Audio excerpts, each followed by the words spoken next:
पुस्तकस्तया तु या विद्या न परहस्तगतां धनम कार्यकाले समुत्पन्ने न सा विद्या न तद्धनम। पुस्तकों में लिखा हुआ ज्ञान, पुस्तकस्तया तु या विद्या न परहस्तगतम धनम, और दूसरे के हाथ में गया हुआ धन, पैसा हमारा लेकिन हमने किसी दूसरे को दे दिया और हमारे ऊपर संकट पड़ गया। कार्य काले समुत्पन्ने न सा विद्या न तत् धनम। जैसे हमारे 27 और 28 तारीख को रेट के 2 एग्जाम हैं। अब हम कहते हैं कि हमारे पास पुस्तक थी, ये प्रश्न उसमें से आया, लेकिन वो हमें आत्मसात नहीं है, वो प्रश्न हमें नहीं आता, तो ऐसा प्रश्न हमारे कोई काम नहीं आएगा और न ही ऐसा धन हमारे कोई काम आएगा जिसको हमने किसी ऐसे व्यक्ति को दे दिए कि हमें समय पड़ने पर वो नहीं लौटाई। अतः हमें ज्ञान को आत्मसात करना चाहिए और अपनी कठिन परिश्रम की मेहनत की कमाई को खुद के पास ही रखनी चाहिए, किसी व्यर्थ के व्यक्ति को नहीं देनी चाहिए। आवश्यकता किसी को है, सही आदमी है तो आप दे सकते हो। तो विद्यार्थियों, मैं आज आपके लिए एक ऐसा प्रकरण लेकर के आया हूं जिसके मैं आपको 104 प्रश्न कराऊंगा और कोशिश रहेगी इसमें से भी 5-7 प्रश्न कम कराए जाएं, क्योंकि आपका एडमिट कार्ड जारी हो चुका है। और अब जो वो टॉपिक है वो हमारा अव्यय प्रकरण का टॉपिक है। अव्यय प्रकरण का विद्यार्थियों टॉपिक है जो कि बड़ा ही सरल टॉपिक है, लेकिन इसके अंदर जो कई अव्यय ऐसे हैं जो हमें भ्रमित कर देते हैं। विद्यार्थियों, मैंने कई टॉपिकों पे रेट के लिए वीडियो बनाए हैं, संधियों के भी बनाए हैं और छंद के भी बनाए हैं, थ्योरी टाइप में भी बनाए हैं, लेकिन मैं आपसे ये विश्वास दिलाता हूँ आपको कि ये जो अव्यय का जो टॉपिक है, इस टॉपिक के अंदर जो मैं आपको प्रश्न लिखाऊंगा उसमें से 5 से 10 प्रश्न आपको जबरदस्त मिलेंगे और परमात्मा ने चाहा तो 2-3 प्रश्न हमारे इसके अंदर रेट के एग्जाम के अंदर आ भी जाएंगे। तो हम बिना समय गंवाए हम शुरू करते हैं कि जो पहली बात तो अव्यय होता क्या विद्यार्थियों। तो इसके लिए एक श्लोक आता है हमारा, सदृशम त्रिषु लिंगेषु सर्वासु च विभक्तेषु वचनेषु च सर्वेषु यत न व्यति तददिव्यम। जो सभी लिंगों में एक समान हो, पुल्लिंग स्त्रीलिंग नपुंसकलिंग में एक समान हो। सदृशम त्रिषु लिंगेषु सर्वासु च विभक्तेषु, सभी विभक्तियों में एक जैसा हो, सातों विभक्तियां संबोधन उसका किसी में रूप नहीं चलता हो। जैसे राम है रामो रामा, वो एक जैसा ही रहता हो, यथा है तो यथा ही रहता हो, प्रति है तो प्रति रहता हो। तीनों लिंगों में एक समान, तीनों वचनों में एक समान, सातों विभक्तियों में एक समान हो। यत न व्यति, जो खंडित नहीं होता, तददिव्यम, वो अव्यय है विद्यार्थियों। तो पहला प्रश्न इसने बनाया, सर्वेषु लिंगेषु समानम भवति।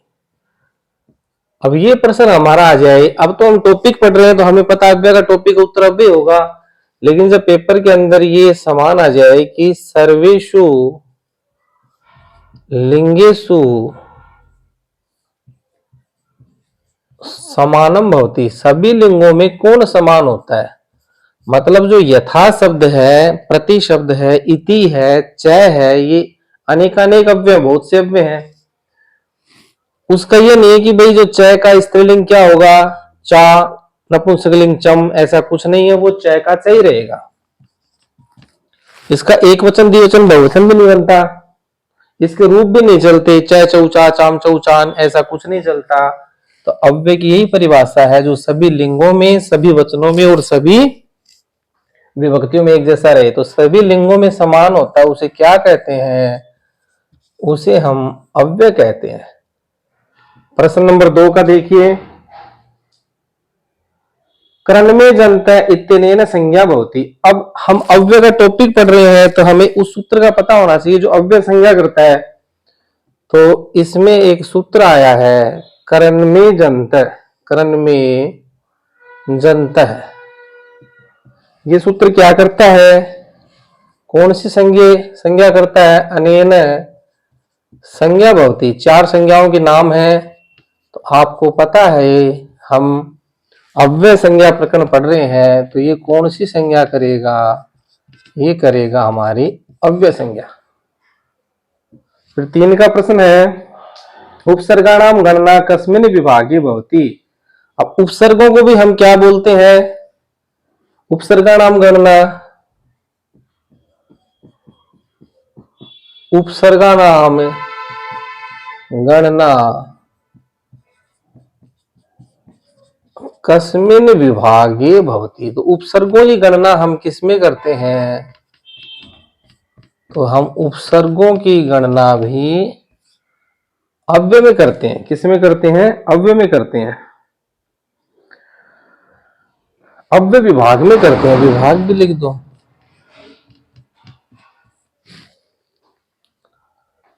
थोड़ा सा विद्यार्थियों, ये सामने काम चल रहा है आज कंस्ट्रक्शन का, तो थोड़ा सा आपको डिस्टर्ब हो सकता है, लेकिन आप तो अपनी पढ़ाई पे ध्यान दीजिए।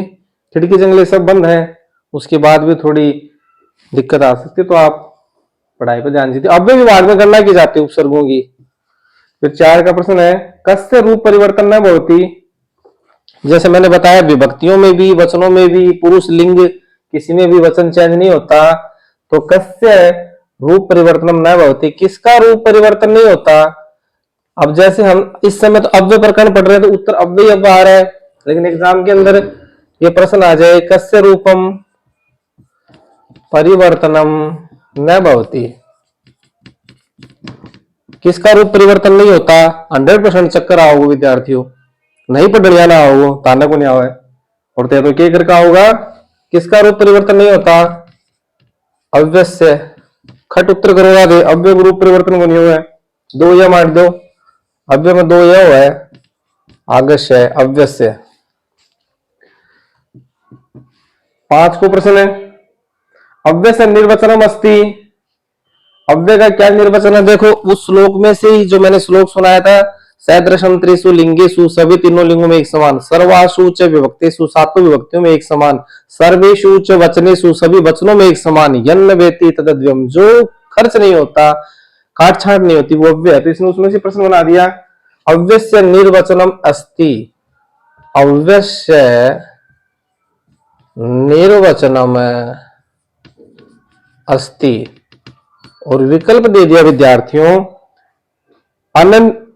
अन्वय है। देखो कितने जटिल विकल्प दिए हैं। अव्यस्य निर्वचनम अस्ति, पहला विकल्प दिया,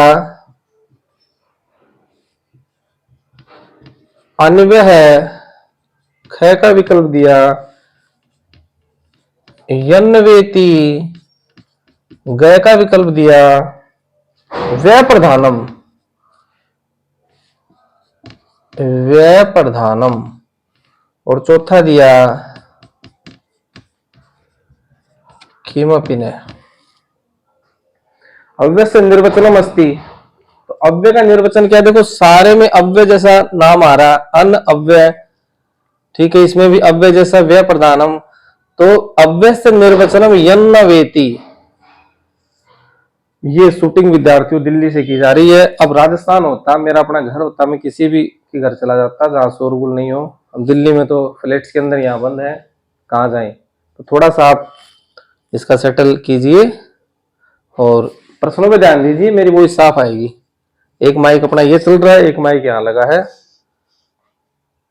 ठीक है। उठापटक हो रही है, होने दो, जीवन ही उठापटक है। ये देखो बम से पढ़ रहे हैं। काल बोध का अव्यय से उदाहरण अस्ति। फिर छठा प्रश्न है,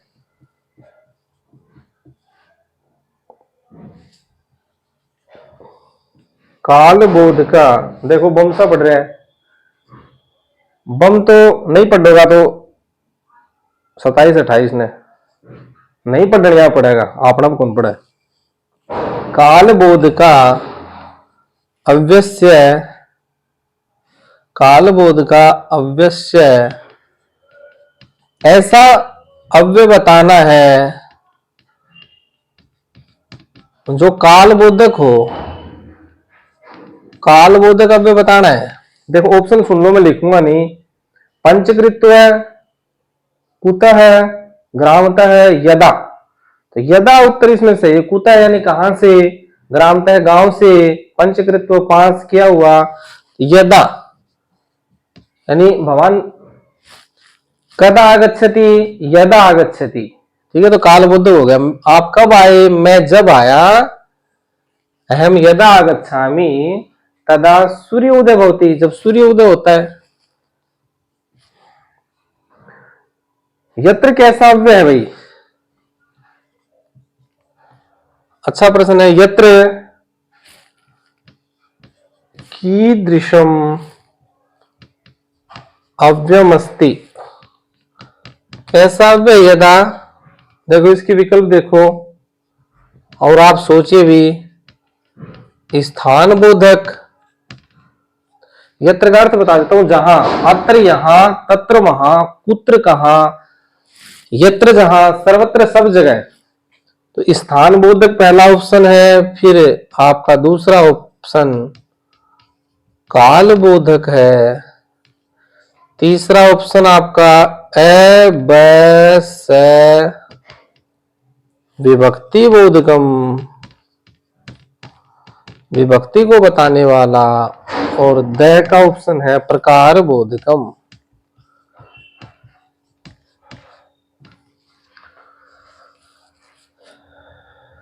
यत्र कैसा है, तो देखो यत्र यानी जहां। तो किसी ने हमसे पूछा कि पेन कहां रखा है, ठीक है, कलम कुत्र अस्ति, पेन कहां है, कलम है कुत्र अस्ति, तो हम कहेंगे जहां पानी है, पानी की बोतल है, यत्र जलम कूपिका अस्ति, यत्र जलम कूपिका अस्ति तत्र एव कलम अस्ति, जहां पानी की बोतल है तो यत्र जलम कूपिका अस्ति, तो स्थान बोधक है भाई।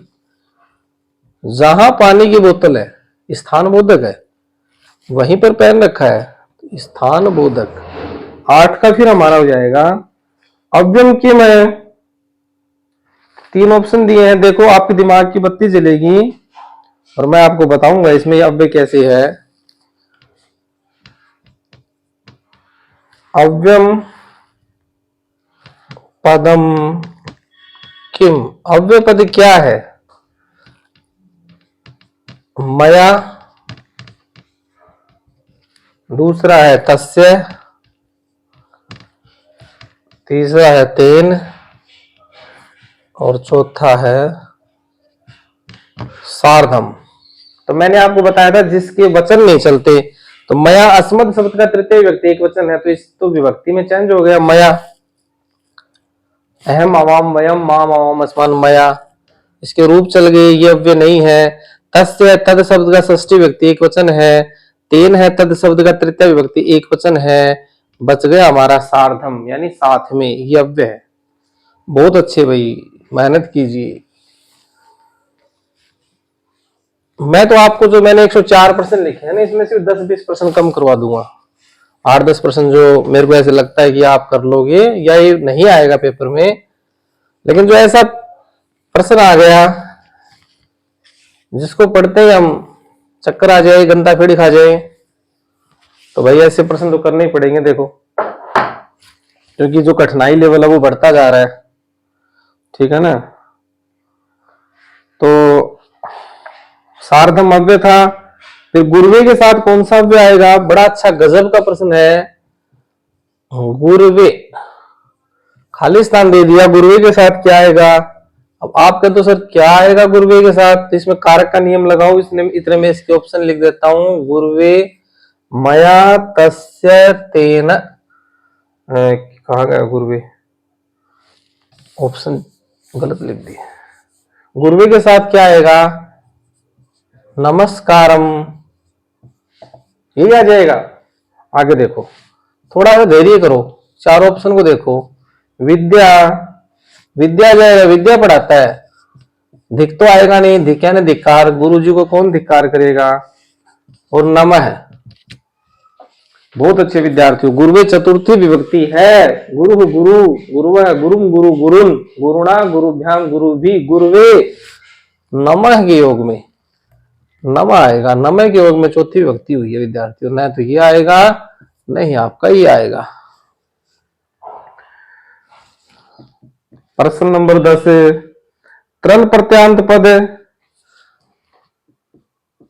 देखो ऐसा नहीं है कि अव्यय, अब ये अव्यय भी किससे मिलके बना है, तो इसने पूछ लिया त्रल प्रत्यांत पद, ऐसा पद चुनिए त्रल जिसमें त्रल प्रत्यांत पद लगा हो, ठीक है। तो देखो इसने घुमा दिया, कदा में त्रल लगा है ऑप्शन है, यत्र में लगा है, मया में लगा है और सार्धम में लगा है। देखो मैं इस प्रश्न को बड़ा अच्छा मानता हूं क्योंकि आपकी याद है कि सार्धम है वो अव्यय है, तो आपने इसको देखा ही नहीं, आपने सोचा ये अव्यय पूछ लिया और सार्धम को सही कर दिया। पर ये कहता है कि ऐसा अव्यय मेरे को चाहिए या ऐसा पद चाहिए आगे जो है जिसमें तरल प्रत्यांत लगा हो, तरल लगा यत्र में, ठीक है। बाकी ऑप्शन गलत है।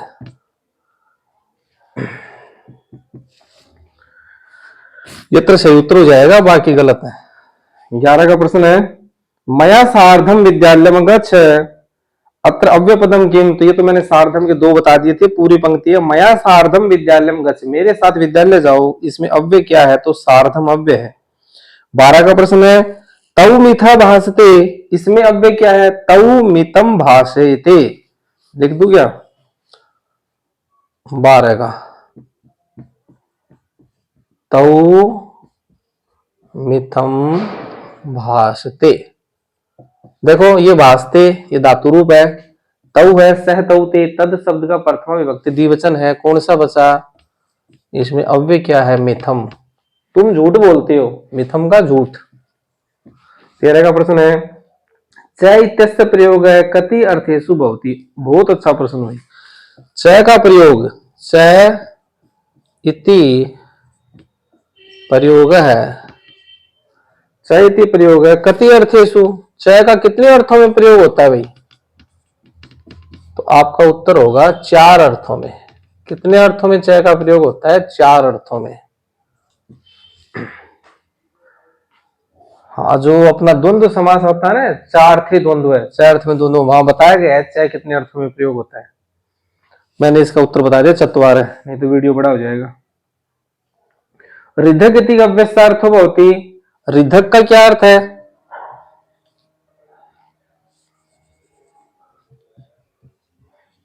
रिधक अर्थो भवति, क्या अर्थ है, सत्य अर्थ है, रिधक का अर्थ सत्य है। 15 का प्रश्न है सत्यम वद इति गुरु वदति अत्र पदम किम। देखो भी ऐसी पंक्तियां तो हम कम ही लेंगे क्योंकि कितनी भी ले लो सही। सत्यम वद, इसमें तो मैंने आपको पहचान करना बता दिया जिसकी लिंग विभक्ति वचन नहीं चलते हो। सत्यम वदति, सत्य बोलो, इति गुरु वदति, तो देखो इसके रूप चलते हैं, वद धातु लट लकार है, लोट बना लो, लंग विधिलिंग लिट, और 5 लकारों में कोई भी बना लो, सत्यम के रूप बना लो, गुरु के रूप बनते हैं सातों में, कौन बच गए, इति। इति का कोई रूप नहीं बनता, इति क्या है, अव्यय है। 16 इसमें इति पदमस्ति, इसमें इसमें इसमें क्या है, तो इसमें आपका अव्यय है।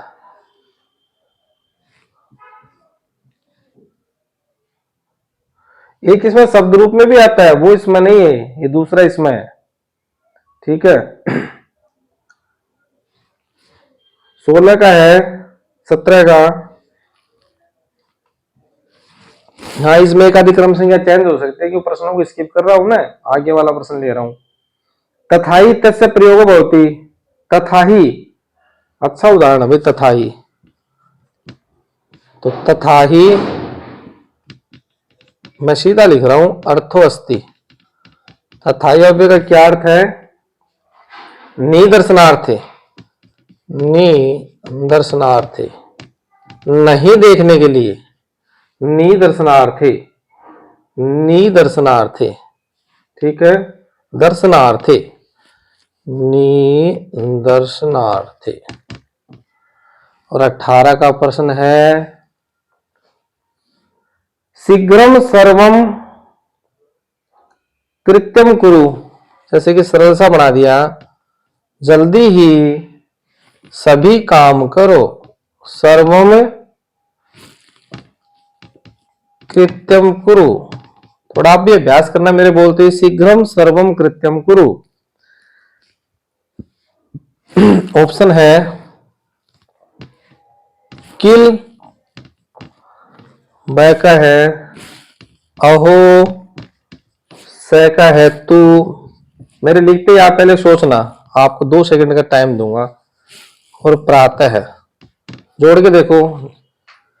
शीघ्र ही सभी, निश्चय ही कार्य करो, किल का अर्थ निश्चय, शीघ्रम ही सभी। अहो, अहो तो आश्चर्य का सूचक है, कार्य करो।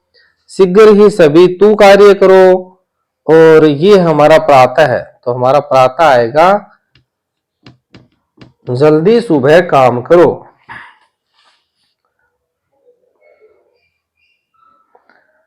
फिर आपकी जो पंक्ति है, उस पंक्ति का सम्मान किया इन्होंने, और हम भी उस पंक्ति का सम्मान करते हैं।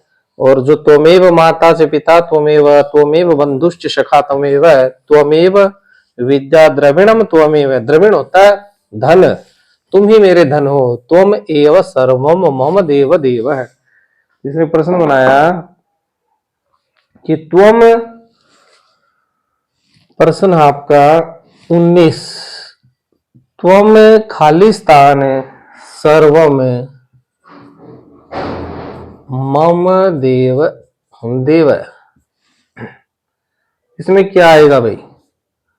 पहला ऑप्शन है एव, दूसरा च, तीसरा यथा, और चौथा चिरम। तो त्वम एव सर्वम मम देव देव। हिंदी प्रार्थना में कहते हैं हम, तुम ही हो माता पिता, तुम ही हो। तो वो जो ही है ना, ही, तुम ही हो माता, वो एव का ही बनता है भाई। उत्तर हो जाएगा एव। अव्यम पदम नास्ति, ऐसे प्रश्न है ना, वो अच्छे हैं भाई। और उसको जो मैंने ट्रिक बताई है, जिसके शब्द नहीं, शब्द रूप में से सातों विभक्तियों में रूप नहीं चलता, एक वचन द्विवचन बहुवचन ऐसे नहीं होते, जिसका लिंग नहीं होता, स्त्रीलिंग पुल्लिंग नपुंसकलिंग, उसमें ये नियम आपका काम आएगा। जैसे प्रश्न है अव्यय पदम नास्ति, इसमें अव्यय क्या नहीं है? अब तीनों का पता चलना चाहिए आपको। अगर तीनों का पता नहीं है तो मेरी वाली ट्रिक काम आएगी। जैसे देखो, निश्चय यानी नीचे, युगपत यानी एक साथ, जलम यानी जल यानी पानी, और स्वयं। देखो विद्यार्थियों, अब मैंने आपको जो नियम बताया था कि जिसके शब्द रूप धातु रूप नहीं चलते, लिंग नहीं होता, तो ये जो जल है इसका तो लिंग है, जलम जले जलानी नपुंसकलिंग का है। और विभक्तियां भी चलती है, पूरी 21 रूप बनते हैं, जलम जले जलानी, जलम जले जलानी, जलेन जलाभ्याम। तो इसने पूछा था कि अव्यय क्या नहीं है, तो ये हमारा अव्यय नहीं है। सही उत्तर ये हो जाएगा, बाकी 3 अव्यय है। ठीक है, तो ऐसे नियम लगा लेना। अपूर्व है, क है, अपि कोशोयम। अब देखो श्लोक काम आ रहे हैं, जो मैंने बताया ना शुरू में, इसके पहले जो श्लोक बोला था, अपूर्व कोपि कोशोयम, नहीं पहले वाले वीडियो में बोला था, अपूर्व कोपि कोशोयम, जो विद्या का भंडार है वो अपूर्व है। विद्या देते हो भारती, हे मां भारती। वह तो वर्धिम आयाति, खर्च करते हैं तो बढ़ता है, क्षयम आयाति संचयाति, इकट्ठा करते हैं तो घटता है। तो उसी का एक प्रश्न बनाया है, अपूर्व है, क है खालिस्तान, कोसोयम, अपूर्व कोपि कोसोयम, तो क है प्लस अपि कोपि, तो इसका उत्तर हो जाएगा अपि। ठीक है, अपूर्व कोपि कोसोयम। तेन तुल्यम क्रिया चेदवती, यहां इतने प्रत्यय क्रियते, वत प्रत्यय इसको छोड़िए, वत प्रत्यय इसमें। अगला है एतस्य पदस्य रूपाणी न चलंती। देखो वैसे बना दिया, सीधा साधा जो मैंने जो आपको बताया था, इसके रूप नहीं चलते हैं। किसके रूप नहीं चलते हैं? 4 ऑप्शन दे दिया, 3 छाटने आपको, एक अलग बच जाएगा जो कि अव्यय होगा, जिसके रूप नहीं चलते हैं। एतस्य रूपम न प्रचलती, किसके रूप नहीं चलते भाई? देखो पहला ऑप्शन है पठित है, दूसरा व्यग्र है, तीसरा सार्धम, चौथा गतवान। गतवान तो कत्वतु प्रत्यय है, रूप चलेंगे, पुल्लिंग में नपुंसकलिंग अलग अलग बनेगा। यह आपका पठित है, शब्द रूप का है, व्यग्र है, इसके रूप चलेंगे सातों विभक्तियों में। ये आ गया आपका सार्धम, एतस्य रूपम न प्रचलति, किसका रूप नहीं चलता? सार्धम का रूप नहीं चलता, क्योंकि ये एक अव्यय है।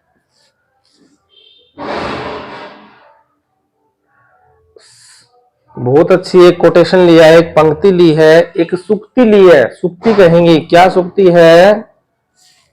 समय खाली स्थान करोति बला बलम। समय करोति बला बलम, समय एव, समय ही करता है, बलवान भी समय बनाता है, और अबलम यानी निर्बल भी समय ही बनाता है। तो इसका उत्तर है एव। 25 का प्रश्न है, वोषट एक हमारा अव्यय है। ये वोषट अव्यय भाई कहां काम में लिया जाता है, किसके लिए लिया जाता है? इत्यस्य प्रयोगो भवति।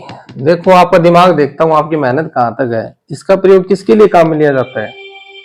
गंधर्वों के लिए, गंधर्वेभ्य, गंधर्वेभ्य, या मनुष्यों के लिए, मनुष्येभ्य, या पितृभ्य, या फिर देवेभ्य।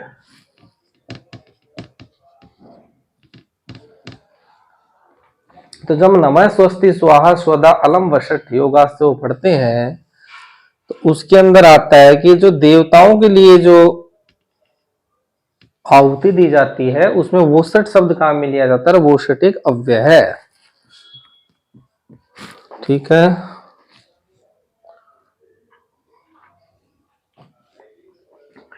मैत्यर्थे प्रयुक्तम अव्ययम अस्ति, बड़े अर्थ के लिए प्रयुक्त अव्यय है। तो महती अर्थ के लिए महत्यर्थे प्रयुक्तम अव्ययम अस्ति, क्या भाई? उच्चई है, बड़े अर्थ में या जोर से अर्थ में, वो बहुत जोर से बोलता है। तो महती अर्थ में, महती अर्थ है, यण संधि होगी, इसके लिए जो अव्यय है वो है उच्चई, जोर से। 27 का प्रश्न हमारा है, फिर एक सुक्ति ली है, उसको सम्मान दिया है, अच्छी सुक्ति है। सर्वम खाली स्थान इदम ब्रह्म, सर्वम खाली स्थान इदम ब्रह्म। तो ये सुक्ति को हमें पूरा करना है कि सब जगह ब्रह्म है। यत किंच जगत्याम जगत, यत किंच, चराचरम कह दो, जगत्याम जगत कह दो, चराचरम। तो ये पंक्ति आपने बहुत बार सुनी होगी विद्यार्थियों। सर्वम खलु इदम ब्रह्म, निश्चय ही, खलु यानी निश्चय ही सब जगह ब्रह्म है, परमात्मा का निवास है। 28 का प्रश्न है, विहायसा इत्यस्य क्या अर्थ है? तो विहायसा का क्या अर्थ है भाई? विहायसा, विहायसा, विहायसा का अर्थ है आकाश। और 29 का प्रश्न हम करते हैं, अधुना व्यस्य प्रयोगो भवति। तो अधुना एक में ही आया इसमें ऑप्शन में, अधुना किम करिष्यति। अधुना, अधुना का अर्थ क्या होता है भाई? अधुना का अर्थ होता है इस समय। एग्जाम्पल है, अधुना, अधुना किम करिष्यति, अधुना किम करिष्यति। बहुत अच्छे विद्यार्थियों, जीव से इति पदम अव्ययम अस्ति, जीव से ये अव्यय है। ऑप्शन है सत्य, असत्य, न जाने, संभवतः। तो जीव से इति पदम अव्ययम अस्ति, सत्यम। जीव से पद क्या है? अव्यय है। जीव से पदम अव्ययम अस्ति, जीव से पद अव्यय है। ये बात सत्य है क्या? सत्य है या दोनों है क्या? नहीं है। तो ये क्या है? जीव से एक अव्यय है, ये सत्यम। 30 प्रश्न हो गए विद्यार्थियों और हमारा समय हो गया वीडियो का लगभग आधा घंटा हो गया। आधे घंटे में हम इनको निपटा देंगे। आधे घंटे में, नहीं तो 40 मिनट में निपटा देंगे। मतलब जो पूरा वीडियो होगा वो लगभग 85 मिनट का होगा। तो जबरदस्त क्वेश्चन आपको उसमें 70-80 क्वेश्चन जबरदस्त मिल जाएंगे। 104 प्रश्न इसमें टोटल, मतलब टोटल प्रश्न थे इसमें 500 में से 400 मैंने स्किप कर दिए, जो मेरे को ये लगा ना ये नहीं आने वाले है। मैंने आपके लिए 100 लगभग प्रश्नों का संकलन किया है, उनमें से भी 4-5 प्रश्न आपके समय के हिसाब से मैं इसमें स्किप कर दूंगा।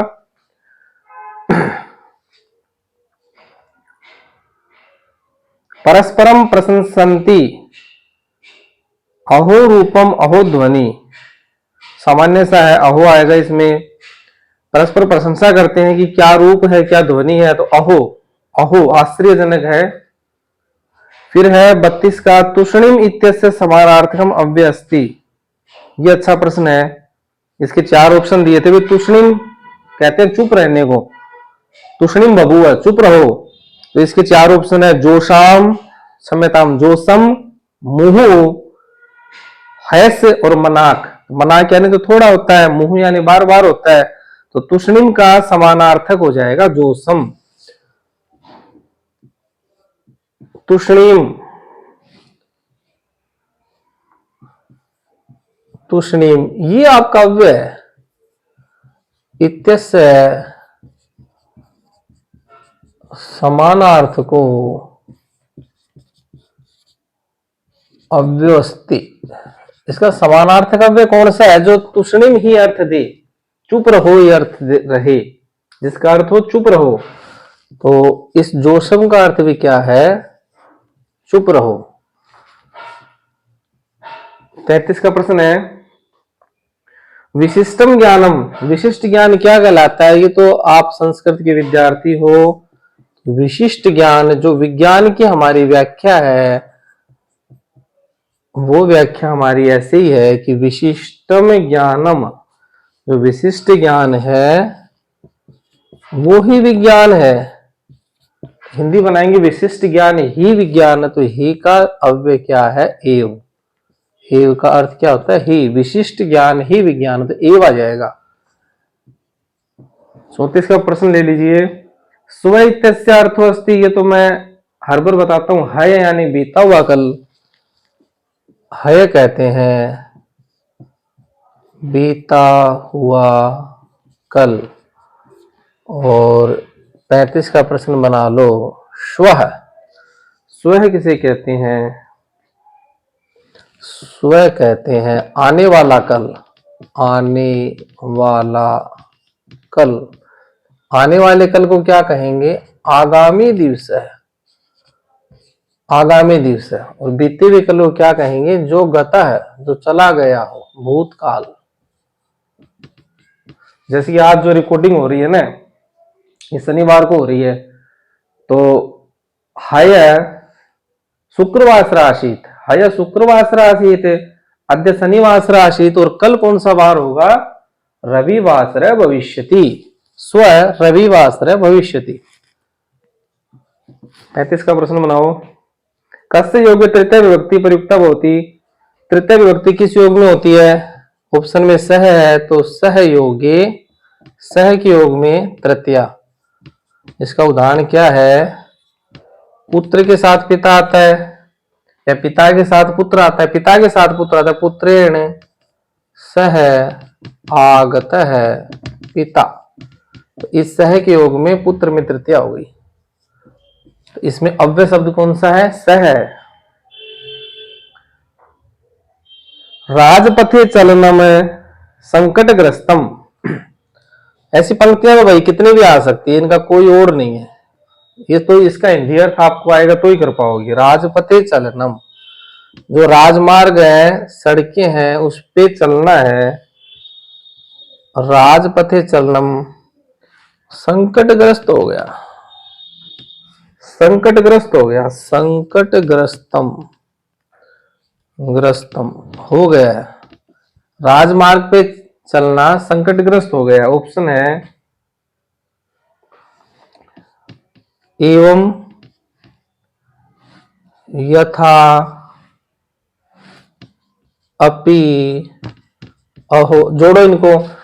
राजमार्ग पे चलना ही संकटग्रस्त हो गया है, अजीब सा लगा नहीं।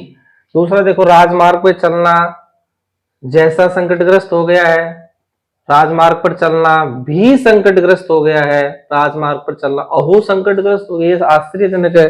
तो राजमार्ग पर चलना भी संकटग्रस्त हो गया है, अपी, अपी का अर्थ आएगा भी। सड़क पर चलना भी संकटग्रस्त हो गया, ऐसे पंक्ति पूरी होती है। 37 का है अव्यपदमस्ति, फिर अव्यपद छाटना है। मैं बोल देता हूं, एक कमलम है, तो कमल तो नपुंसकलिंग कमलम शब्द, शिवा है, इसके भी शब्द रूप चल जाएंगे, और संतोष भी, इसके भी शब्द रूप चल जाए, साकम, इसमें साकम उत्तर आएगा। 38 का है ननु एव कथम उच्यते इत्र अव्यपदम किम, तो ननु एव कथम उच्यते, यहाँ अव्यपद क्या है, ऑप्शन में है ननु कथम उभे पठ्यते, तो ननु एव कथम उच्यते। तो इसने जो पहला ऑप्शन दिया ननु, हाँ ये अव्यय है, दूसरा दिया कथम, ये भी अव्यय है, तीसरा ऑप्शन उभे, तो तीसरा उत्तर ठीक हो जाएगा कि ननु और कथम दोनों ही अव्यय हैं, और चौथा पठ्यते है वो अव्यय नहीं है। फिर 39 का अनेक से कीदृशम अव्ययम अस्ति, इसको स्किप कीजिए। फिर है 40 का अनुक्तम, अनुक्तम यथा उहति पंडितो जन है, तो अनुक्तम बिना कहे भी समझ जाते हैं। जो हमारा एक श्लोक आता है कि कहने से तो उदीरितो अर्थ पशुनापि गृह्यते, कहने पे तो पशु भी ग्रहण करते हैं। हयास्य नागास्य वहंती बोधिता, घोड़े और जो गधे हैं वो भाड़ होते हैं। अनुक्तम अपि उहति पंडितो जना, लिखवा देता हूं इसको, अच्छा है प्रश्न कोटेशन, कि कहने पर तो अनुक्तम बिना कहे जो समझ जाए वो पंडित है, अर्थात विद्वान है। अनुक्तम उहति पंडितो जन है, जो बिना कहे समझ जाता है, बिना कहे समझ जाता है। अनुक्तम अपि उहति, वो क्या है, पंडित है। स्वधा इत्यस्य प्रयोग है, तो जैसे हमने वोषट का प्रयोग देखा था, वोषट किस लिए प्रयोग होता है, ठीक है, तो वो पितृभ्य था, वोषट था, वो हमने उसका यूज किया था। वैसे ही जो स्वदा है, जो मैंने स्वदा अलम स्वस्ति स्वदा, अलम स्वस्ति स्वदा अलम वसट योगास्य, तो वो आपका वोषट उदाहरण किया था। अभी ये पूछ लिया कि जो स्वधा है इसका प्रयोग किसमें होता है, तो इसका होता है स्वधा का पितृगणेभ्य, पितृगणेभ्य। और 42 का है, एक पूरी पंक्ति है जो आपने सुनी होगी कि काव्येषु नाटकम रम्यम। भाई संस्कृत साहित्य में काव्य में नाटक और रमणीय है, उनमें मन लगता है, और उन नाटकों में भी तत्र रम्या शकुंतला, काव्य में नाटक रमणीय है। और जितने भी काव्य है, विक्रम और वसीयम अभिज्ञान आपका ये कालिदास के लिखे हुए 8-9 काव्य हैं, तो उनके लिए कहा गया कि काव्येषु नाटकम रम्यम, काव्य में नाटक रमणीय है। तत्र रम्या शकुंतला, वहां भी ज्ञान शाकुंतलम अच्छी लगती है। तत्रपि चतुर्थोध्याय तत्र श्लोक चतुष्टयम, वहां चौथा अध्याय और चौथे अध्याय में भी 4 श्लोक फेमस है। तो इसमें इसने अव्यय पूछ लिया, तो साफ साफ दिख रहा है अत्र तत्र सर्वत्र कुत्र, ये सारे क्या है, अव्यय है। इसमें अव्यय कौन सा है, तत्र है। 43 का विना इत्यस्य भाव, इत्यस्य भावम प्रदर्शयति, तो विना यानी किसी चीज का अभाव होना, इसका भाव प्रदर्शित करने वाला दूसरा अव्यय है हमारा रीते। रीते का अर्थ भी होता है विना, अभाव। 44 का क्वेश्चन है, ये 44 ही हो गया भाई, 45 हुआ है, कौन सा है 45, एक मैंने वर्बली बता दिया था। ये पुनः आत्मानम सहायम कुर्वन्ति तेभ्य ईशः अपि, जो अपनी सहायता करते हैं, कोटेशन है, ये पुनः आत्मन सहायम कुर्वन्ति तेभ्य ईशः खाली स्थान सफलताम ददाति, उसको ईश्वर भी, अपि आ जाएगा इसमें, उसको ईश्वर भी सहायता करते हैं। जो अपनी सहायता करता है, सुबह शीघ्र उठता है, अपने स्वास्थ्य का ध्यान रखता है, योग प्राणायाम आदि करता है, फालतू समय को व्यर्थ खर्च नहीं करता, क्योंकि विद्यार्थी से कहा जाता है क्षणे नष्टे कुतो विद्या कणे नष्टे कुतो धनम। अगर आपने समय नष्ट कर दिया तो विद्या नहीं मिलेगी, और धन का कण कण नष्ट किया व्यर्थ में तो धन नहीं मिलेगा। अच्छा धिक बताओ, धिक तो बड़ा फेमस है। धिक, धिक्कार जानते हो ना? तो देखो प्रश्न देखो कितना अच्छा बनेगा। इस प्रश्न को सही करना तो ये मानो 30 में से 30 आ जाएंगे। धिक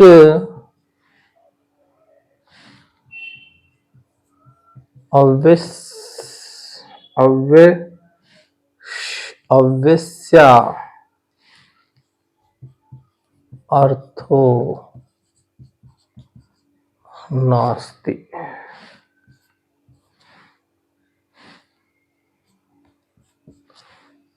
भर्त्सनम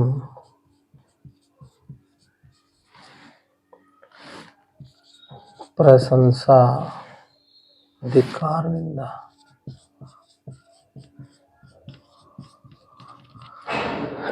करो, कर दिया। धिक्कार, धिक्कार धिक्कार कर दिया आपने, और आपका धिक्कार करते ही उत्तर हो गया गलत। क्योंकि इसने क्या कहा, ऐसे प्रश्न आएंगे सब सब्जेक्ट में आएंगे आपके, ऐसे नहीं है संस्कृत में ऐसा ही हो, नहीं पूछ ले और हम सीधे हाँ करके आ जाएं। तो धिक अव्यस्यार्थो नास्ति इसने नहीं पूछा है, ठीक है ना। तो भर्त्सना करना भी होता है, किसी की निंदा करना, धिक्कार निंदा, ये सब धिक के अर्थ है। दुष्टम धिक, दुष्ट को धिक्कार है। राक्षसम धिक, दुर्जनम धिक, द्वितीय व्यक्ति लगती है, प्रशंसा अर्थ नहीं होता। तो इसने नहीं पूछा है तो ये भी गलत हो जाएगा, ये भी गलत हो जाएगा, ये भी गलत हो जाएगा। प्रशंसा, धिक का अर्थ नहीं है, प्रशंसा नहीं है। कस्मिन पदे लिंग कारणात रूप भेदो न भवति। तो वही आ गया जो शुरू शुरू में हमारी डिस्कस चल रही थी, हमारी चर्चा चल रही थी कि लिंग वचन और ये विभक्तियां नहीं बनती। तो इसने 4 दे दिया, अच्छा ऑप्शन है, लिख लो इसको भी। नीचे जो पद दिए हैं उसमें किस पद में लिंग के कारण रूप भेद नहीं होता? लिंग कारणात रूप भेदो न भवति। ऑप्शन है उत्तम है, आगत है, नम है और गतवान। सबके भाई रूप चेंज होते हैं। उत्तम का, आगत का, कतु, इसमें कतः प्रत्यय है, कतु इसमें कतवतु प्रत्यय है, नम का नहीं होता। उत्तर नम हो जाएगा। चिरम का क्या अर्थ है? चिरम बड़ा इंपॉर्टेंट आपका अव्यय है। चिरम इत्यस्य अर्थ है अस्ति। बड़े समय तक को घर नहीं आए तो उस कहते हैं चिरम। चिरम स है चिरम ग्रह न आगतवान। लंबे समय तक घर नहीं आया तो चिरम का अर्थ है विलंब के लिए अर्थ हो जाएगा। देवत्रा इत्यत्र कह प्रत्यय अच्छा उदाहरण है देवत्रा में, क्योंकि आप देवत्रा जो है इसमें अधिकांश बच्चे कौन सा प्रत्यय करके आएंगे? मान लो 2 ही ऑप्शन लिख देता हूं, चलो सारे ऑप्शन लिख देता हूं मैं। देवत्रा इत्यत्र कह प्रत्यय, एक ऑप्शन तरल है, एक ऑप्शन थाल है, एक ऑप्शन तल है, एक त्रा है। गेस कीजिए। देवत्रा,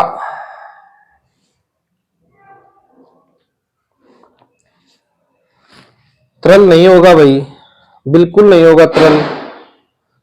तरल के सर्वत्र वगैरह ये बनेंगे, त्रा होगा इसमें। अगला ले लीजिए।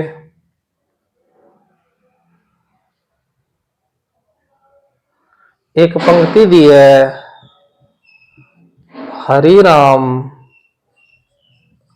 भारतीय, ये नाम है हरिराम भारतीय। ये क्या करते हैं भाई? उच्च ही जोर से स्नान गृहे गायाति। जोर से स्नान घर में नहाते हैं तो गाते हैं, तो आपको इसमें क्या कहना छांटना है, इत्यत्र अव्यय पदम किम, तो इसमें अव्यय उच्चई, जोर से। ठीक है, कर दोगे। इसका उत्तर क्या है, उच्चई उत्तर है। 51 का कीजिए। अव्यय नहीं है, ऐसा शब्द छांटना जो अव्यय नहीं है, लिखवा देता हूं। अच्छा उदाहरण है और आपके विकल्प भी अच्छे हैं। अव्यम नास्ति कीजिए आप, मैं लिखवाता हूं, तब तक कीजिए, प्रैक्टिस भी हो जाएगी। दिनम, और ऐसे विकल्प भी कहां मिलते हैं, रात्रौ और दिवा।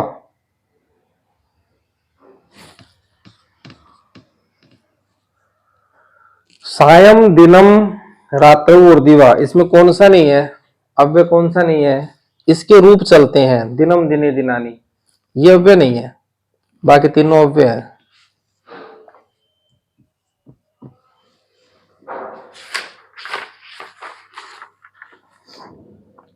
राधिका गृह कार्यम परित्यज्य है, पंक्ति आई है, राधिका गृह कार्यम परित्यज्य है, तो इतः एव आगच्छति, इधर ही आ रही है, एव आ जाएगा। अगला है पंचकृत्व इति कस्य उदाहरणम, स्किप कीजिए, विविध प्रकार का उदाहरण है। ये प्रश्न अच्छा है, कि अव्यय संज्ञ क्या भवन्ति, बड़ा ही अच्छा प्रश्न है। अव्यय संज्ञ कौन होते हैं, कि अव्यय संज्ञ कहा भवन्ति। देखिए ऑप्शन देखिए आप, अव्यय संज्ञ कौन होते हैं,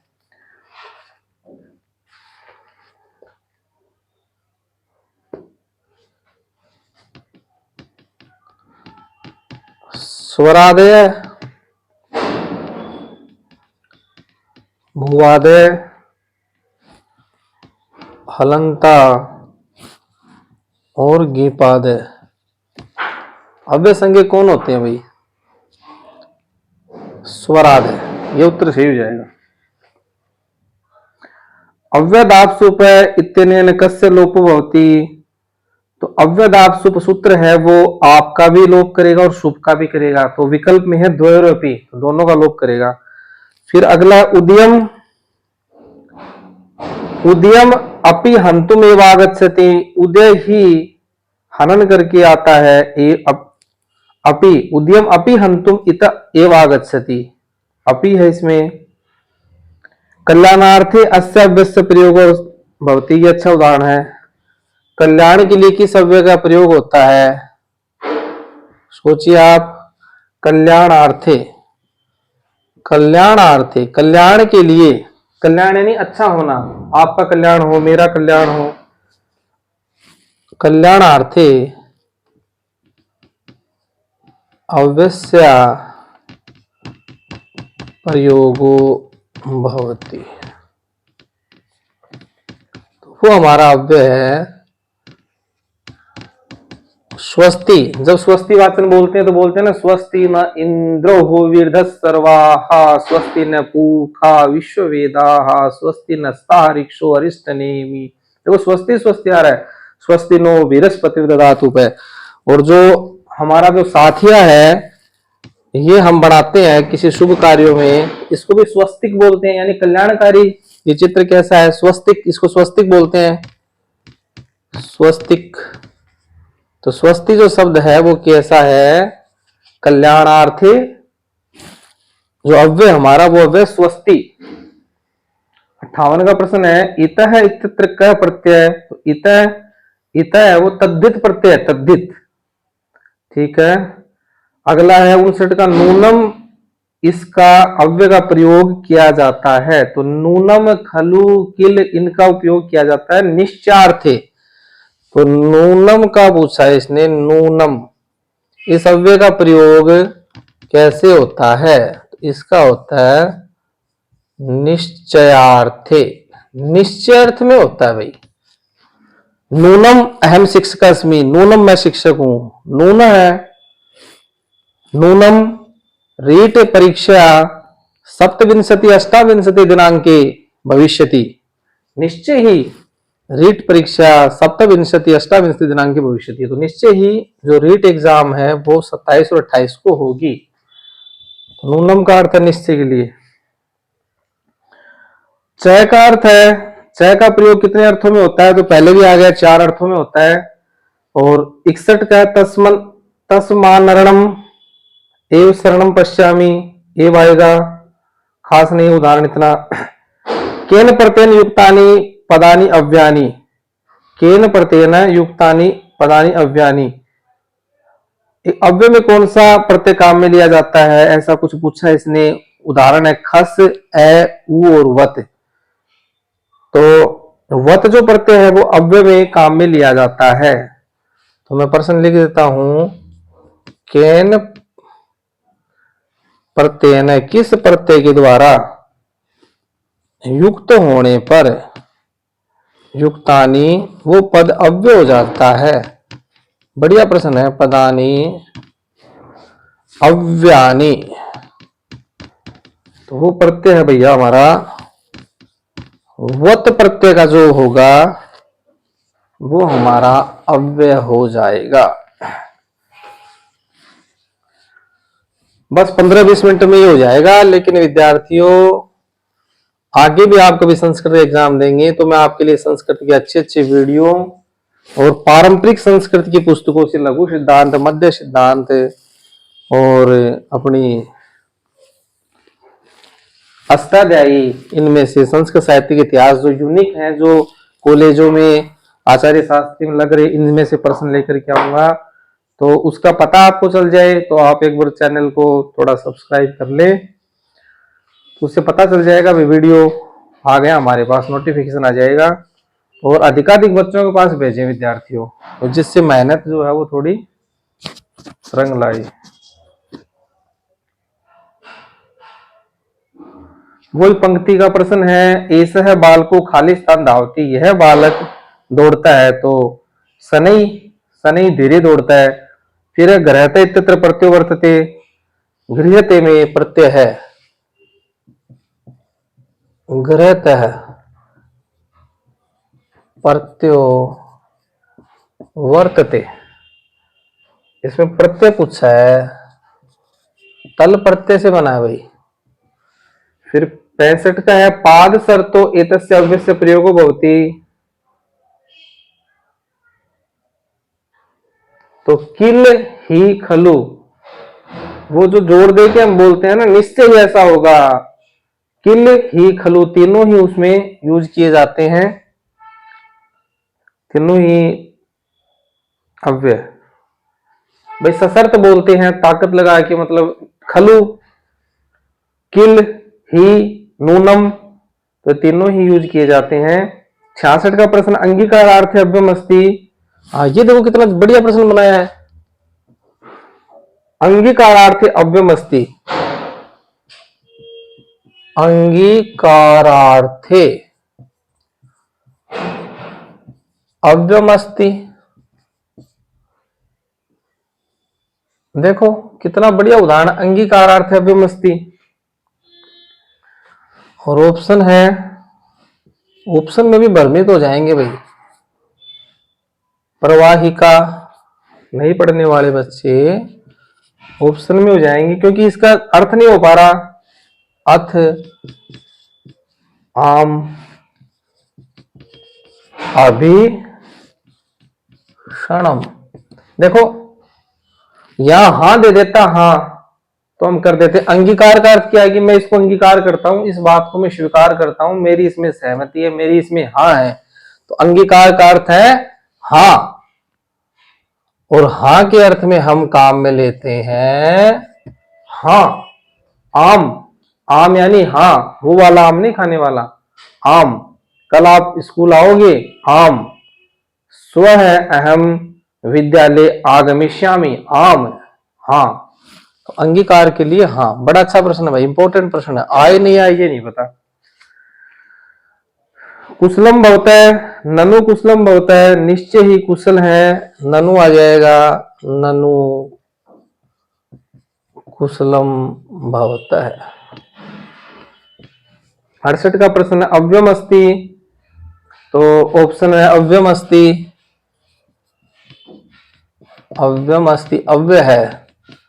ऑप्शन में है सर्वदा कदा अत्र, सर्वदा कदा अत्र। 3 ऑप्शन है और एक ऑप्शन में है सर्वे, तो ये सभी अव्यय है, तो हमारा उत्तर हो गया सर्वे।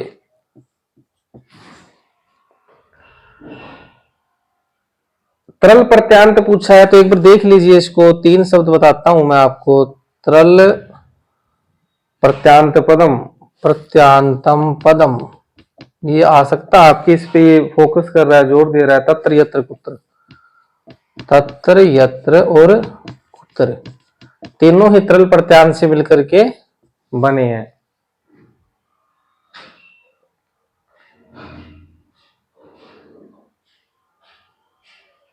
एक हम अव्यय पढ़ते हैं निश्चयी,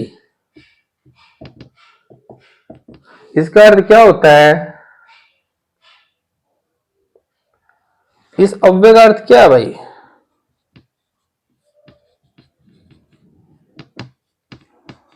और इसका अव्यय का अर्थ क्या है?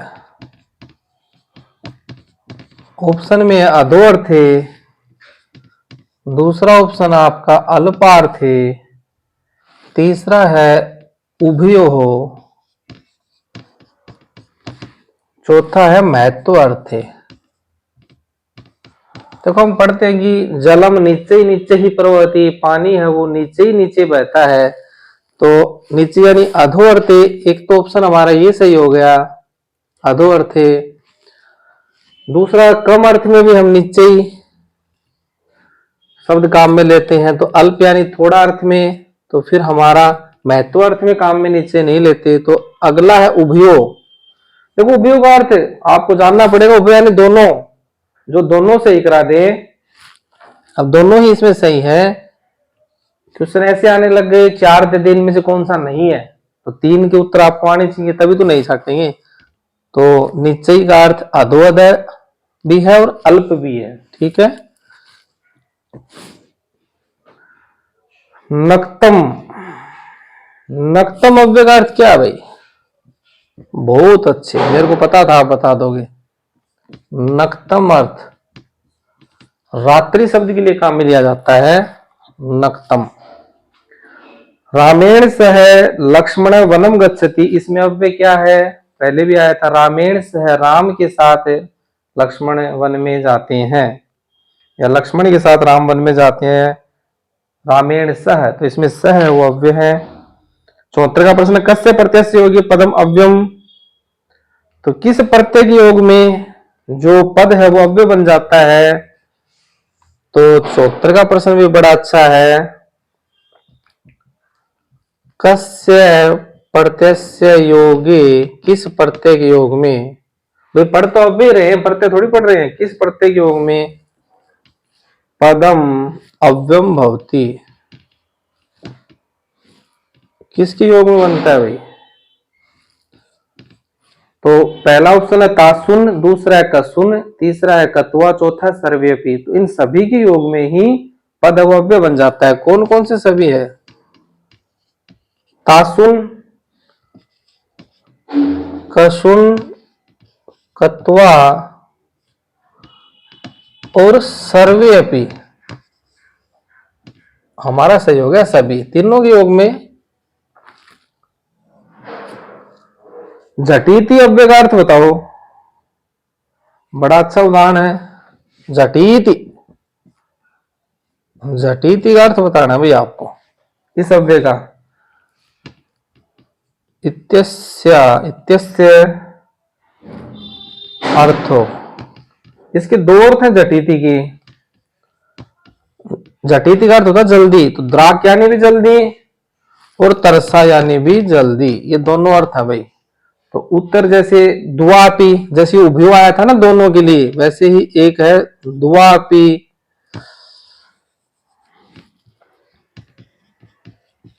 और एक है न कॉपी, जो नहीं आएगा उसके लिए लैंग्वेज आएगी न कॉपी। ये दोनों अर्थ है, तो न तो इसको सही करेंगे न इसको, भाई ये दोनों तो अर्थ है झटीति सब जल्दी से, द्राक यानी जल्दी, शीघ्रता से, तरसा यानी तो दोनों ही है तो दुआ पे उत्तर हो जाएगा।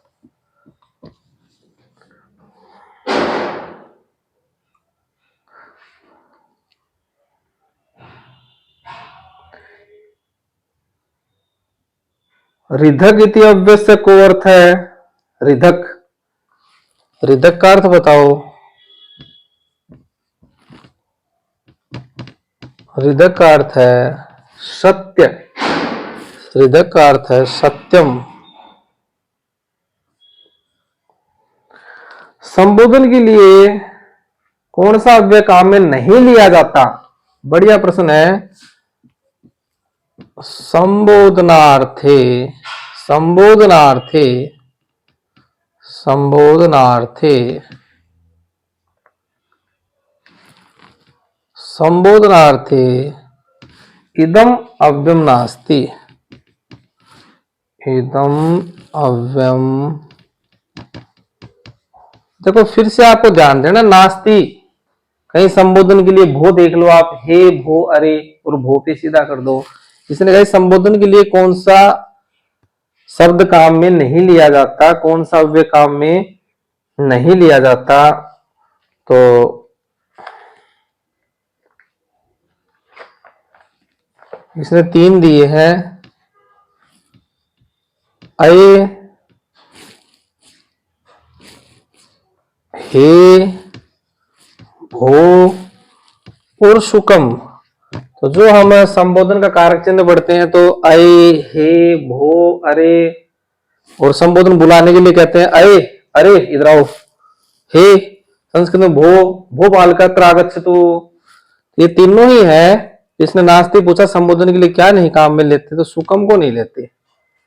ठीक है,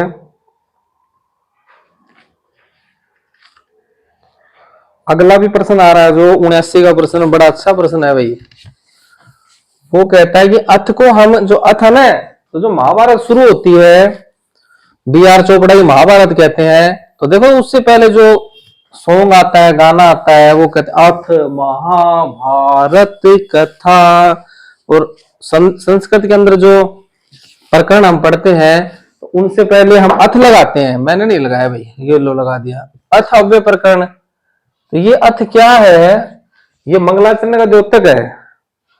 शुभ काम के लिए हम अथ का प्रयोग करते हैं। तो इसने कहा अथ इति अव्यस्य प्रयोग कुत्र भवति। अथ, ये अव्यय है, अथ इति अव्यस्य प्रयोग है कुत्र भवति। अथ अव्यय का प्रयोग कहां होता है? और ऑप्शन है मंगलार्थे, मंगल के लिए। दूसरा है आरंभार्थे, किसी चीज को शुरू करने के लिए। ये मैंने शुरू में लिखा है अथ, और मंगल हो, हम पढ़ें, हम पढ़ाएं। मंगलार्थे, आरंभार्थे, या किसी प्रतिज्ञा करने के लिए, प्रतिज्ञार्थे, या फिर सभी के लिए, क ख ग घ, या फिर सभी के लिए। तो हम अथ का प्रयोग सभी के लिए करते हैं, मंगल के लिए भी, आरंभ के लिए भी, और प्रतिज्ञा के लिए भी। निश्चयवाचक कौन सा है? निश्चयवाचक अव्यय है एव, क्योंकि जोर दे के बोलते हैं ना, मैं कल ही आया था, तुम ये ही काम करना। तो निश्चयवाचक अव्यय है एव। निश्चयवाचक, निश्चयवाचक अव्ययम अस्ति एव अव्यय, निश्चयवाचक अव्यय। फिर 81 का प्रश्न हमारा, शनैः इति अव्यय, शनैः जो अव्यय है उसका अर्थ क्या होता है? शनैः का अर्थ क्या है भाई? पता ही आपको, मंद है, धीरे है, धीरे गति से, मंद गति से, मंद गत्या कर देंगे। शनैः का अर्थ मंद गत्या।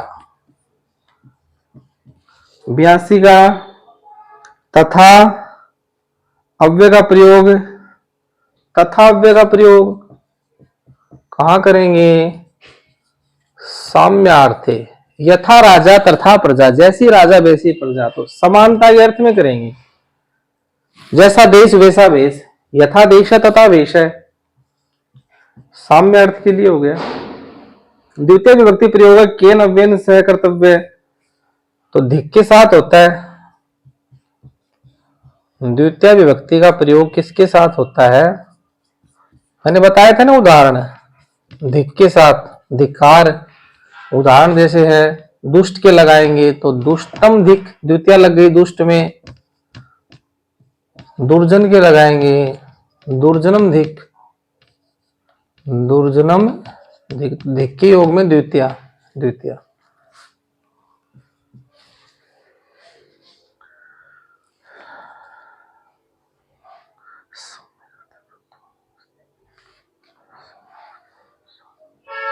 एक ठीक अर्थ में, भाई कैसे हो, आप कैसे हो, साधु, अच्छे हो साधु, तो सम्यक यानी ठीक अर्थ में।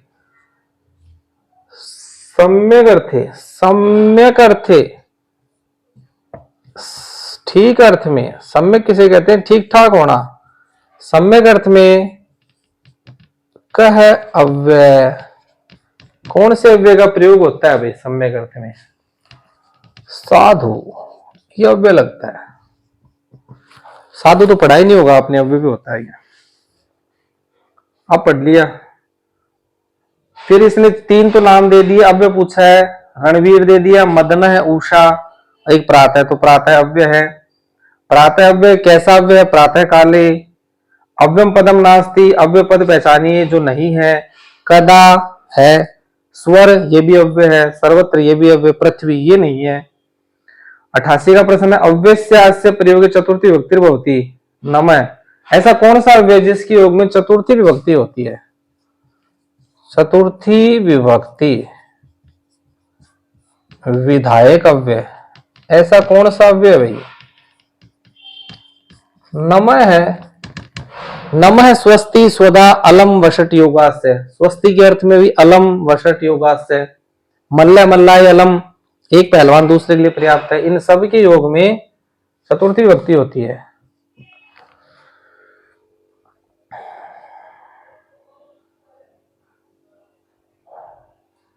आम तुभ्यम दास्यामि आगच्छ अस्मिन वाक्य अव्यय पदम, तो आम पढ़ा था हमने अंगीकार अर्थ, हाँ अर्थ के लिए। इसने पूरी लाइन बोली है कि आम हाँ तुभ्यम दास्यामि आगच्छम, तुझे दूंगा, कुछ भी फल फ्रूट है कुछ भी देना है, आगच्छ आओ। इसमें अव्यय क्या है? तो इसमें आम शब्द वो अव्यय है। नेक्स्ट प्रश्न है सनातनम इत्यस्य को अर्थ है निरंतरम, जो सनातन धर्म का आजकल प्रचार चल रहा है, कुंभ का टाइम है, तो ये अर्थ तो हम लिख ही लेते हैं। और भाजपा सरकार है भजनलाल जी की, कल तो एक फेसबुक पे फोटो अपलोड कर रखी है हमारे भजनलाल साहब ने, राजस्थान के मंत्री जी ने, मोर को दाना खिला रहे हैं भाई। पता नहीं मोर कौन है, दाना कौन खा रहा है। सनातनम, प्रकृति प्रेमी है, मोर हमारा राष्ट्रीय पक्षी है, इतना ही हमें सोचना है। सनातनम इत्यस्य को अर्थ है, सनातन का क्या है? जो अब हम हिंदू धर्म सनातन ऐसा नहीं है। सनातन का अर्थ है जो निरंतर चला आ रहा हो, प्राचीन समय से चला आ रहा हो, उसे कहते हैं सनातन। तो सनातन का अर्थ है निरंतरम। ठीक है भाई। 87 का प्रश्न हो गया, 90 गए, 90 तक हो गई, 87 90 तक हो गई, ये 90 का प्रश्न है हमारा। 5 प्रश्न मैंने मौखिक रूप से बता दिए। अव्यय पदम अस्ति, युवा, स्वर, श्याम है, स्वा। अव्यय पद कौन सा? युवा है, स्वर है, श्याम है, स्वा है, तो स्वर युवा है, स्वर है वो अव्यय है, स्वर है अव्यय, स्वर। नेसा नैषेधार्थ को अव्यय वर्तते, ये बड़ा अच्छा है। जैसे आम था ना, आम अंगीकारार्थे, हाँ के लिए आम का प्रयोग हमने किया था, वैसे ही हम अगला करते हैं। बड़ा अच्छा प्रश्न है बाणमय का, निषेध के लिए कौन सा करते हैं भाई? हाँ के लिए तो आम कर दिया, निषेधार्थ को अव्यय वर्तते, निषेधार्थ को अव्यय वर्तते।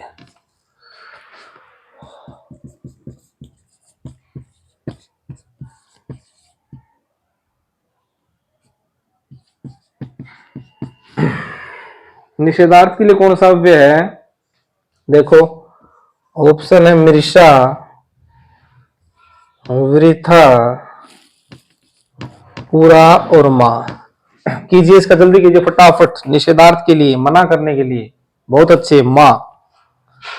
देखो बड़ा अच्छा उदाहरण बताता हूं मैं आपको। असतो मां, हे परमात्मा हमें असत्य की तरफ मत ले चलो। किधर ले चलो? साधेगा में है। ये देखो मां लग गया। इससे अच्छा उदाहरण और कहा मिलेगा? तमसो मां, अंधकार की तरफ नहीं लेके जाना। किधर जाना? ज्योतिर्गम्य। मृत्योर मां, मृत्यु की तरफ मत लेके जाना। अमृतम गम्य। तो मां का अर्थ हो जाएगा निषेधार्थ के। निषेध के लिए मां का अर्थ हो जाएगा।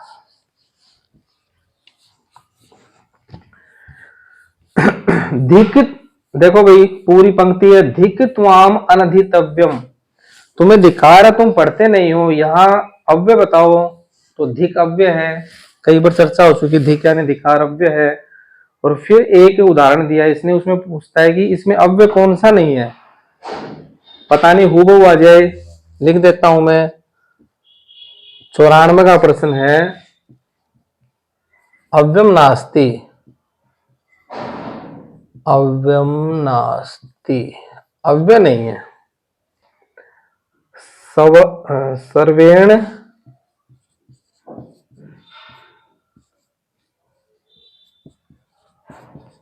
अचिरेण, शिरेण और अंतरेण, इसमें पहचानना है जो अव्यय नहीं है।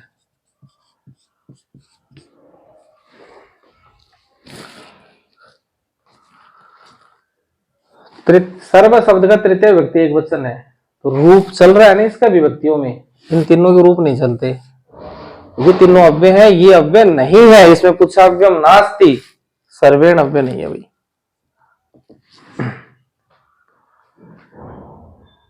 फिर वही प्रश्न घूम के आ जाए कि निंदा, भर्त्सना, इनके लिए कौन सा अव्यय है? तो धिक अव्यय। किसी की बुराई करते हैं, दुष्टम धिक, दुर्जनम धिक। फिर अगला प्रश्न है, खलु इति अव्यस्य प्रयोग कस्मिन् अर्थे। अच्छा उदाहरण है, किसके लिए? खलु का। तो खलु का किसके लिए करते हैं? जिज्ञासा के लिए और निषेध के लिए और वाक्यालंकार, किसी वाक्य की शोभा बढ़ाने के लिए। सर्वेषु, तो भाई स्थिति देखी जाती है। जिज्ञासा के लिए भी अच्छा खलु, निषेध के लिए भी व्यंग्यात्मक बोल दे, ठीक है खलु देख लिए। वाक्य की शोभा बढ़ाने के लिए तो सभी इसमें सही ऑप्शन हो जाएगा आपका। ननु अव्यम अस्ति यतो ही, ननु अव्यय है क्योंकि ये उपसर्ग है, आख्यात है, निपात है, प्रत्यय है। तो ननु अव्यय किस लिए है? ननु अव्यम अस्ति, ननु अव्यम इसीलिए है क्योंकि ये उपसर्ग है। उपसर्ग अस्ति, ठीक है। स्वर अव्यय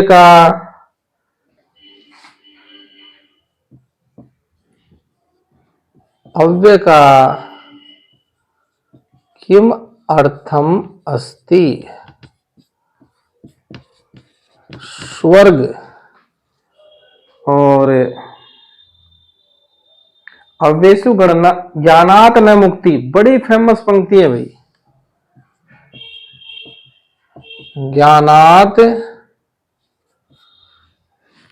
ज्ञान के बिना मुक्ति नहीं है।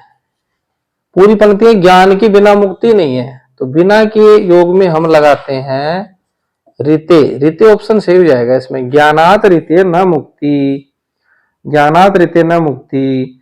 अव्ययसु गणना भवति, 4 ऑप्शन दिए हैं उसमें। अव्यय में गणना किसकी होती है? पहला ऑप्शन है यम, दूसरा अहम, तीसरा सम, चौथा यम। तो सम है, सम। सह समम साकम सार्धम। ये चारों अव्यय है। फिर 101 का है, ये मेधा उच्चई गर्जंती नैते वर्षंती। पंक्ति हो गई, ये मेघा जो बादल उच्चई, उत्तर है इसका, जो बादल जोर से गरजती हैं ते न वर्षंती। अगला 102 का है, अव्यय प्रयुज्यते आरंभे मध्य अंते। अच्छा उदाहरण है, लिख लो। अव्यय का प्रयोग कहाँ किया जाता है? अव्यय युज्यते प्रारंभे, शुरू में, या फिर मध्य में, या फिर अंत में, या फिर कुत्रापि, कहीं पर भी। तो आप देख रहे हो हम इतने उदाहरण बना रहे हैं, तो अव्यय का प्रयोग हम कहीं भी कर सकते हैं, शुरू में भी, बीच में भी, लास्ट में भी। वत प्रत्यांतस्य उदाहरणमस्ति। 4 उदाहरण इसने दिए। वत प्रत्यांत अव्यय का उदाहरण है, तो वत प्रत्यांत अव्यय का उदाहरण है, वर्त प्रत्यांत अव्यस्य उदाहरणम। कौन सा उदाहरण है भाई? उदाहरण है ब्राह्मणवत। ब्राह्मणवत।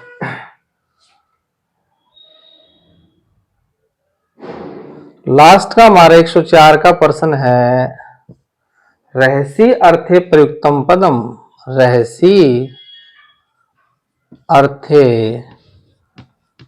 प्रयुक्तम पदम, रहसी अर्थ में प्रयुक्त पद बताइए। मिथो, मिथ्या।